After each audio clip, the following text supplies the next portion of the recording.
കൊച്ചി പനമ്പള്ളി നഗറിൽ നവജാത ശിശുവിനെ അമ്മ കൊലപ്പെടുത്തിയ കേസിൽ യുവതിയുടെ ആൺ സുഹൃത്തിനെതിരെ കേസെടുത്ത പോലീസ്.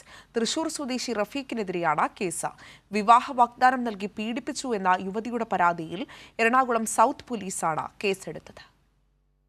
തൃശൂർ സ്വദേശി റഫീഖിനെതിരെയാണ് പോലീസ് കേസെടുത്തത്. വിവാഹ വാഗ്ദാനം നൽകി പീഡിപ്പിച്ചുവെന്ന പരാതിയിൽ എറണാകുളം സൗത്ത് പോലീസാണ് കേസെടുത്തത്. യുവതിയുടെ മൊഴി എതിരാണെങ്കിൽ മാത്രം ആൺസുഹൃത്തിനെതിരെ കേസെടുക്കാനായിരുന്നു അന്വേഷണ സംഘത്തിന്റെ തീരുമാനം. ആരോഗ്യനില വീണ്ടെടുത്ത യുവതി യുവാവിനെതിരെ പരാതി നൽകിയതോടെയാണ് ഇപ്പോൾ കേസ് രജിസ്റ്റർ ചെയ്തത്.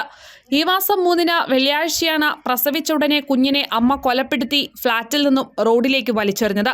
ശുചീകരണ തൊഴിലാളികളാണ് നടുറോഡിൽ പൊക്കിൾ കൊടി പോലും മുറിച്ചു മാറ്റാത്ത നിലയിൽ നവജാത ശിശുവിന്റെ ശരീരം ആദ്യം കണ്ടത്. റോഡിലേക്ക് വീണ കുഞ്ഞിനെ പൊതിഞ്ഞിരുന്ന കവർ കേന്ദ്രീകരിച്ചായിരുന്നു തുടരന്വേഷണം. ആമസോണിൽ ഉൽപ്പന്നങ്ങൾ വാങ്ങിയ കവറിലെ വിലാസം പരിശോധിച്ചാണ് ഫ്ളാറ്റിന്റെ 5-ാം നിലയിൽ പോലീസ് എത്തിയത്. അപ്പോൾ മാത്രമാണ് യുവതിയുടെ മാതാപിതാക്കൾ സംഭവം അറിയുന്നത്.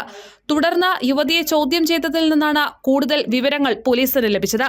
കേസിൽ അറസ്റ്റിലായ അമ്മ റിമാൻഡിലാണ്. കൈരളി ന്യൂസ്, കൊച്ചി.